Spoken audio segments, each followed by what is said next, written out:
કેમ છો મારા વાલા મિત્રો? Good morning. આજે 9/1/2025 અને ગુરુવારનો દિવસ. મિત્રો, આજે બજારમાં કેવી મૂવમેન્ટ જોવા મળશે? કયા શેર્સ આપણને તારણહાર બનીને આવશે? કયા શેર્સમાં વેચવાલી જોવા મળી શકે? કયા શેર્સમાં એક્શન જોવા મળી શકે? એફઆઈઆઈના ડીઆઈઆઈના ડેટા ગઈકાલના કેવા રહ્યા? ગઈકાલે બજાર કેવું રહ્યું? આની ચર્ચાઓ આજે કરીએ મિત્રો. તો ટાઈમ ન બગાડતા આપણે ફટાફટ ગઈકાલે બજાર કેવું રહ્યું એના વિશે ચર્ચા કરીએ. તો ગઈકાલે મિત્રો બજારમાં જબરદસ્ત વોલેટિલિટી જોવા મળી. ઉથલ પાથલ. બજાર ઉપર ગયું, પાછું નીચે આવ્યું, અને નીચે ગયું તો કેટલું બધું નીચે ગયું, લગભગ 23,510 સુધી નિફ્ટી નીચે ગબડી ગઈ અને પાછી ત્યાંથી બાઉન્સ કરી અને પાછી પ્લસ થઈ ગઈ નિફ્ટી. 200 પોઈન્ટ નિફ્ટી માઇનસ, પાછી પ્લસ થઈ ગઈ. જબરદસ્ત ખેલ ચાલુ એફઆઈઆઈના. મેં નહોતું કીધું કે તમને 2 તારીખના વિડીયોમાં પણ મેં કહ્યું હતું કે હવે એફઆઈઆઈ આવી ગઈ છે અને આ બધું ચાલુ કરી દીધું છે આ લોકોએ. ઊંચું લઈ જાય, નીચું લઈ જાય, એટલે પેલા રિટેલ ઇન્વેસ્ટર હોય એ રોજે રોજ જે ભાવ જોતા હોય એ લોકો ડરનો માહોલ ઊભો થાય અને રોજે રોજ પોર્ટફોલિયોમાં પણ ઘસારો થાય એની પણ અવશ્યતા જોવા મળતી હોય છે. કારણ કે આમાં શું થાય કે જ્યારે વેચવાલી એફઆઈઆઈની જોઈએ આપણે, તો ગઈકાલે એફઆઈઆઈએ 3362 કરોડની નેટ વેચવાલી કરી કેશ માર્કેટની અંદર, અને ડીઆઈઆઈએ 2716 કરોડની નેટ ખરીદારી કરી કેશ માર્કેટની અંદર. એટલે વાત કરીએ તો સતત એફઆઈઆઈ વેચવાલ છે. સતત ક્યારેક 100, 200, 500, 1000 પોઈન્ટ, 1000 કરોડનો માલ લઈ લે તો એ લેવાલી ના થઈ કહેવાય. કોન્સ્ટન્ટ 3 દિવસ સળંગ ખરીદારી કરવા આવે તો સમજવાનું કે કદાચ હવે થોડું પોઝિટિવિટી આવી શકે મિત્રો. બાકી અત્યારે હાલ તો માહોલ અસમંજસનો જ જોવા મળી રહ્યો છે. માહોલની અંદર સતત ગભરાટ, પણ આવા સતત ગભરાટના વાતાવરણમાં ગઈકાલે તમે જુઓ મિત્રો, રિલાયન્સ ઇન્ડસ્ટ્રીઝ પોઝિટિવલી કામ કરી રહ્યો હતો. હિન્દુસ્તાન યુનિલિવર જે ટાઈગર છે એ પણ પોઝિટિવલી કામકાજ કરી રહ્યો હતો. ઓએનજીસી જુઓ, ઓએનજીસીએ પણ છેલ્લા 3 ટ્રેડિંગ સેશનમાં ખાસી એવી તેજી બતાવી દીધી. લગભગ 6 થી 7% તેજી એમાં જોવા મળી છેલ્લા 3 ટ્રેડિંગ સેશનમાં. તો મિત્રો અત્યારે હાલ બજારમાં જબરદસ્ત અસમંજસતા અને ઉથલ પાથલ, એટલે આપણે આપણા પોર્ટફોલિયો ઉપર વધારે ધ્યાન કેન્દ્રીકરણ કરવાનું. આપણે આ બધા જે વોલેટિલિટીમાં આપણે કોન્સન્ટ્રેટ ઓછું કરવાનું. આ કોના માટે આવું કરે છે કે જે લોકોએ સ્ટોપ લોસ રાખ્યા હોય એ સ્ટોપ લોસ નીચેના ભાવના ખાવા માટે, સ્ટોપ લોસ નીચેના ભાવના ખાવા માટે એકદમ બજારને નીચે લઈ જાય, સ્ટોપ લોસ બધા ખાઈ અને પાછું ઉપર લાવી દે. આવા કામકાજ ચાલુ થયા છે. અમુક જે પણ રિટેલ ઇન્વેસ્ટર હોય એણે કદાચ નિફ્ટી 50 લીધી હોય કોલ પુટ ઓપ્શનમાં, કે હું તો કહું છું કે એફએનડોમાં, તો શું થાય, એને લીધી હોય પાછું એને સ્ટોપ લોસ બી મૂકેલો હોય નીચેના ભાવનો, તો એ સ્ટોપ લોસ ખાવા માટે નીચે ઉપરથી નીચે આવતા હોય છે. આ લોકો બહુ જબરદસ્ત ચાલતી હોય. આમાં તમારે ખાલી ધ્યાન એટલું જ રાખવાનું કે સારા શેર સારા સમયે અને સારા ભાવે જ્યારે મળે ત્યારે બટોરવાનું રાખજો. આ કહી દઉં તમને, સારા શેર સારા સમયે અને સારા ભાવે જ્યારે પણ મળતા જોવા મળે ત્યારે તમે થોડા થોડા કરી અને એમાં ઇન્વેસ્ટ કરતા રહેવાનું. કેવું તો લાંબા ગાળા માટે, કોઈ ચિંતા કર્યા વગર લાંબા ગાળા માટે પડ્યા રહેવાનું. હવે ગઈકાલે એફઆઈઆઈ જે પ્રમાણે વેચવાલી કરી એ પ્રમાણેનું હજી માહોલ થોડો સતત ડરનો માહોલ જોવા મળી રહ્યો છે મિત્રો. હવે આપણે વાત કરીએ કે આજના ટ્રેડિંગ સેશનમાં કયા સ્ટોક્સની અંદર એક્શન જોવા મળી શકે છે, તો એની આપણે આજે ચર્ચા કરીએ મિત્રો. તો ટાટા મોટર્સમાં ટાટા મોટર્સ જેએલઆરની Q3 અપડેટ આવી ગયું છે. એમાં પ્રોફિટ વધે એવું દેખાઈ રહ્યું છે મિત્રો.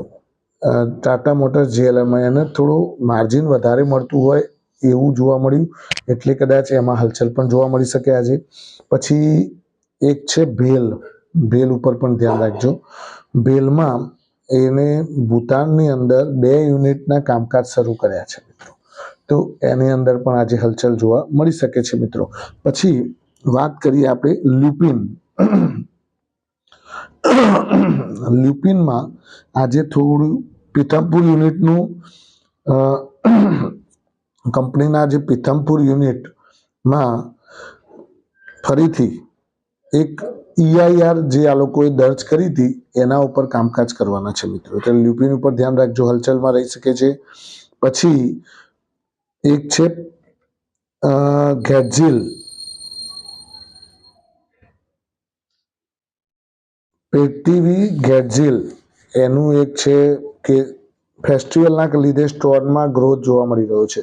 તો એ એક પીએન ગેટઝિલ એ કંપની ઉપર ધ્યાન રાખજો. ફેસ્ટિવલના લીધે સ્ટોર ગ્રોથમાં વધારે ઇન્ક્રીમેન્ટ આવી રહ્યું છે, એટલે એમાં પણ કદાચ પોઝિટિવિટી આવી શકે મિત્રો.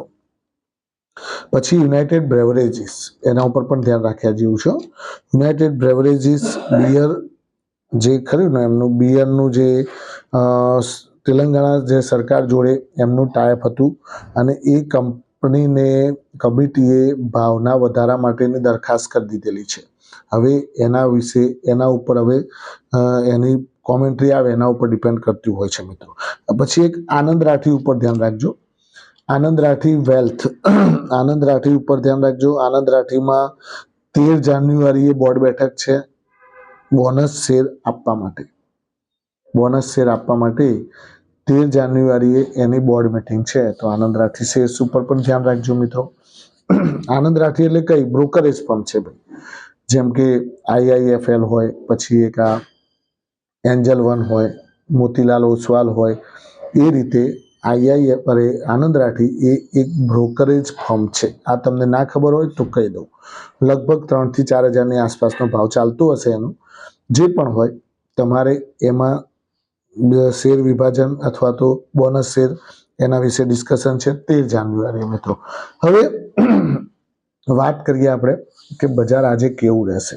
તો બજારની અંદર જુઓ અસમંજસતા. પહેલાં તો આજે ગેપડાઉન ખુલશે, લગભગ 50-60 અંક જેટલું ગેપડાઉન ખુલે એવા અણસાર દેખાઈ રહ્યા છે મિત્રો.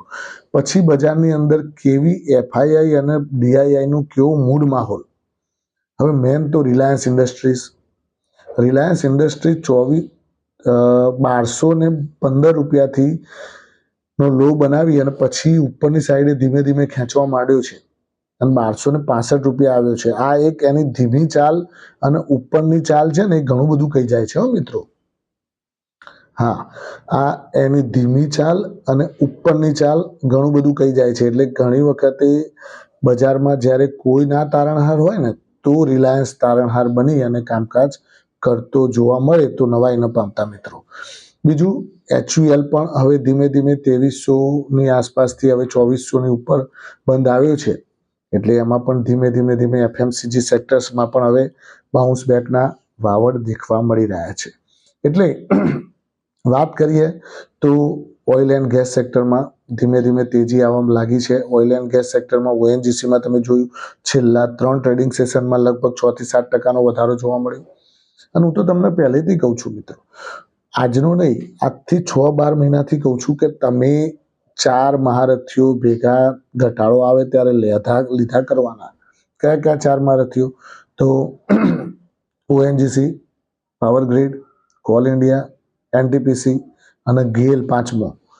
આ 5 કંપનીઓ જ્યારે ડાઉનવર્ડ મળે ત્યારે તમે તમારા પોર્ટફોલિયોની અંદર સમાવેશ કરતા રહો. કારણ કે આ કંપનીઓ તમને નારાજ ક્યારેય નહીં કરે. કેમ કે આ કંપનીઓ તમને નીચે ભાવ જશે ખરા પણ પાછા ઉપર આવવાની ક્ષમતા પણ રાખે. એટલે આ કંપનીઓ તમને ઇન્ટરવલી ડિવિડન્ડ પણ આપતા રહે છે.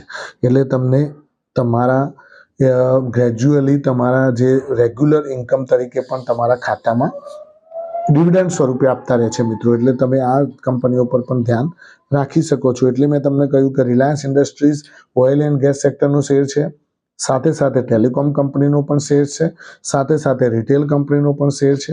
એટલે એની અંદર બધા ઘણા બિઝનેસ છે.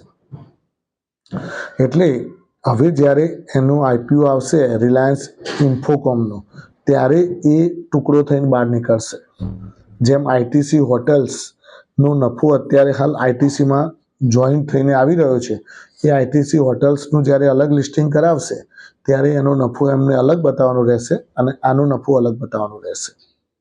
એટલે બધાનું પ્રોફિટ પછી ડિવાઈડ થઈ જતો હોય છે મિત્રો.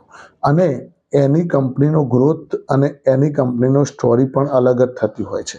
એટલે આ તો બધી વાત પછી આવશે, પરંતુ આપણે આ વેદાંતા, આ રિલાયન્સ ઇન્ડસ્ટ્રીઝ, આ HUL, હિન્દુસ્તાન યુનિલિવર, પછી આ બધા જે ઓએનજીસી, આ બધા જે શેર્સ છે, એનટીપીસી, પાવર ગ્રીડ, આ બધા શેર્સ ઉપર તમારે કોન્સન્ટ્રેટ કરવું જોઈએ. અને જ્યારે તમારા ફાઇનાન્શિયલ એડવાઇઝરને પૂછી અને તમને એવું લાગે કે ના ભાઈ આમાં રોકાણ કર્યા જેવું છે, તો you can take buy position on that share.